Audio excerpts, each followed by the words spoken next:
Hola a todos, bienvenidos al 27º tutorial de C++. Hoy vamos a estar viendo cómo declarar funciones. Si recuerdan, vimos en el primer tutorial de C++ lo que eran las funciones. Las funciones decíamos que eran secciones o partes de nuestros programas que iban a realizar una tarea en especial y que, como característica funcional, los podíamos ver como una caja negra, es decir, una caja la cual no sabemos qué contiene, que efectúa una tarea en particular. ¿Y por qué decimos que podemos tratar a las funciones como una caja negra? Bueno, porque nosotros lo que vamos a hacer es definir nuestras funciones, crearlas, escribir el código que van a tener cada una de ellas para que realice la tarea que queremos que realice, y una vez finalizada la creación de la función, lo único que nos interesa es la información que la función necesita para poder trabajar correctamente y, si es que nos devuelve algún valor o algún dato, qué tipo de dato es el que nos devuelve.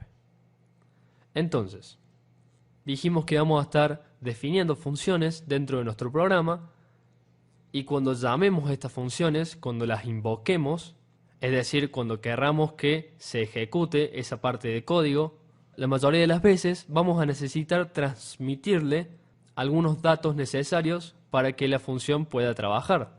Y una vez que la función haga su tarea, puede devolvernos información o simplemente puede mostrar algún mensaje en pantalla y no devolver ninguna información al programa principal. Entonces, para poder realizar este proceso de llamar a la función, que la función trabaje y luego que nos devuelva algún valor, esta debe poder recibir, almacenar, procesar de manera correcta toda esta información que le estamos pasando. Y eso es básicamente lo que vamos a ver en este tutorial. Y vamos a comenzar con definir los dos tipos de funciones con las cuales vamos a estar trabajando. La primera es la función que llama, puede ser por ejemplo en este caso la función main. Y luego vamos a tener la función llamada, que va a ser una especie de subfunción que va a ser invocada, va a ser llamada desde la función que llama, en este caso la función main. Así que bueno, antes que se arme el lío con el tema de las funciones, vamos a ver un pequeño ejemplo de una función.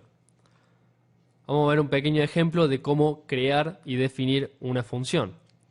Lo primero que debemos hacer, al igual que con las variables, las cuales las debíamos definir en primera instancia, por ejemplo, definíamos int x, la definíamos, la declarábamos como de tipo entero.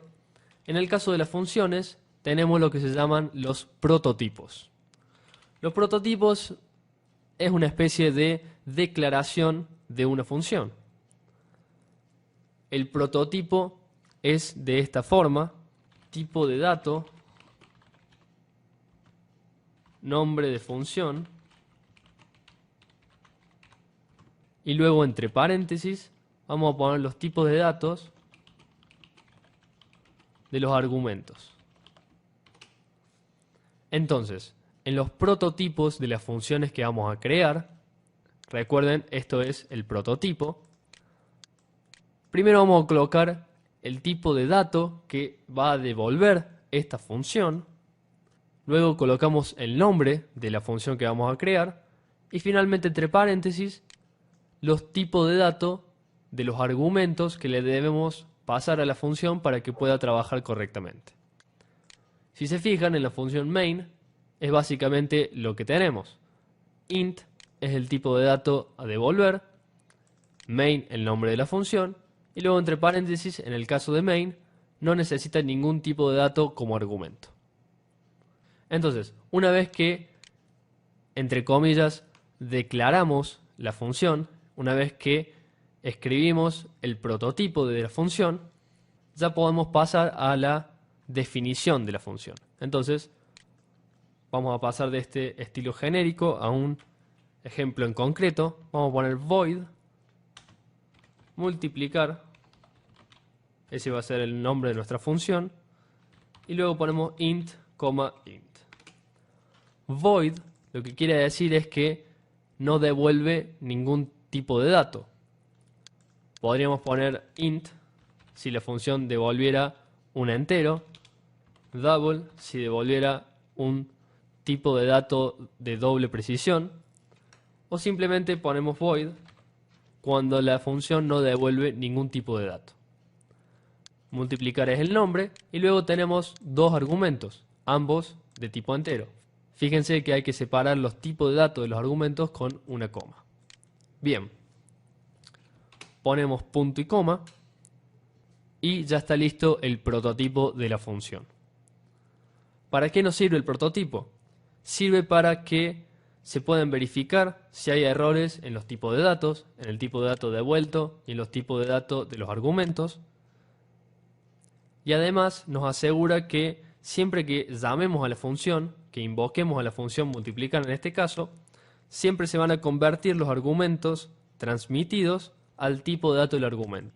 Siempre que se pueda, se van a convertir los datos de los argumentos a tipo de dato entero, en este caso. Así que bueno, pasamos ahora a definir la función.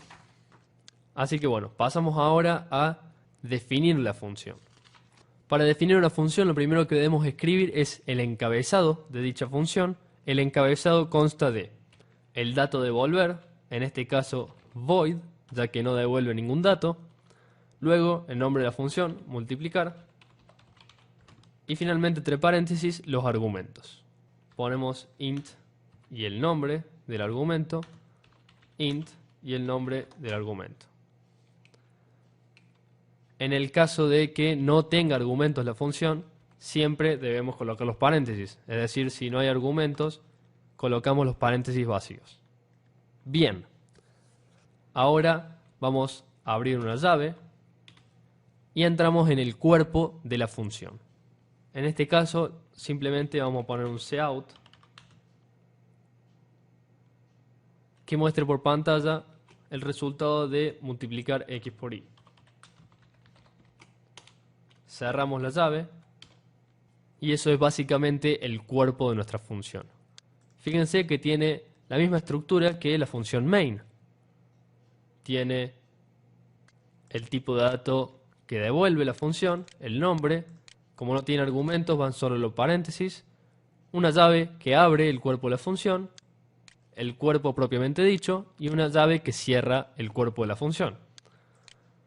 Así que bueno, ahora lo que vamos a hacer es llamar a la función, invocar la función. Para esto simplemente vamos a ir a la función main, que va a ser la función que llama a la función multiplicar. La función multiplicar es la función llamada. Y vamos a escribir el nombre de la función. Ponemos multiplicar y entre paréntesis debemos colocar los argumentos. Vamos a poner, por ejemplo, 5,4.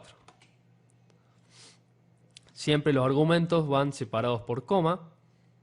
El tipo de dato tiene que ser el mismo que el declarado en el prototipo y en el encabezado de la función. Y además, obviamente debe seguir el orden que el que tiene en el encabezado de la función. En este caso, el valor 5 se va a almacenar en esta variable local x y el 4 se va a almacenar en esta variable local y. Entonces colocamos el punto y coma. Estos argumentos 5 y 4 podrían ser también variables. Si yo tuviese una variable llamada número, podría colocarla aquí. Se pueden colocar expresiones, por ejemplo número más 2.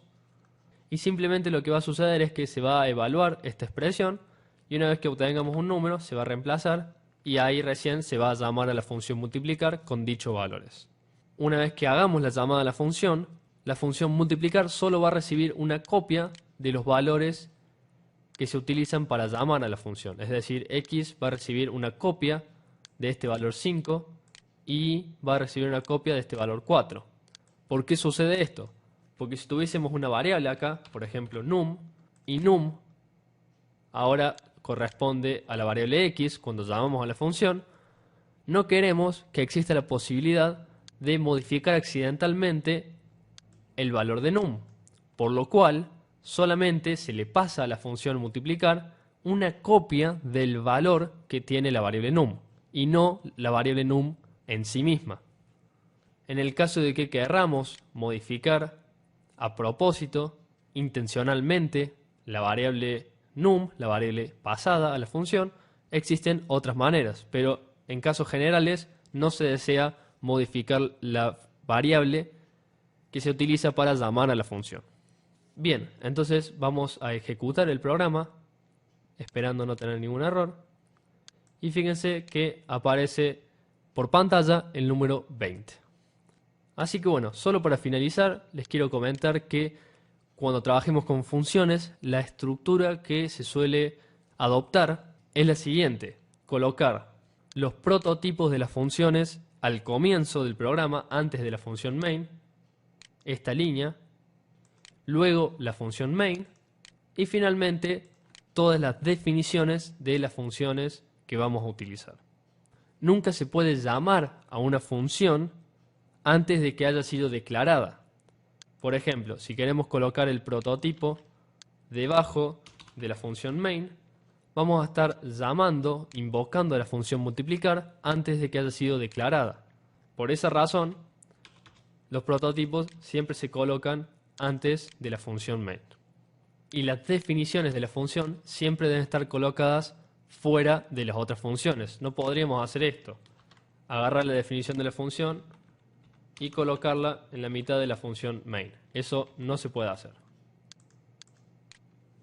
Siempre colocamos las definiciones de las funciones fuera de las otras funciones. Y finalmente, otro comentario que les quería hacer para cuando vean algunos ejemplos de programas en C++, es que no siempre se coloca los prototipos, sino que hay veces que en vez del prototipo se coloca la definición de las funciones antes que la función main. Entonces, de esta manera es como que estamos declarando y definiendo al mismo tiempo las funciones que no son la función main, y recién después tenemos la función main y no tenemos un error al invocar la función multiplicar, ya que ya ha sido definida y declarada. Sin embargo, les recomiendo que sigan esta estructura, ya que de esta forma pueden ver en la parte superior de sus programas ya las funciones, una especie de encabezado de las funciones, donde tenemos mucha información sobre la función en sí. Así que bueno, eso fue todo por hoy y los espero en el próximo tutorial. Chao.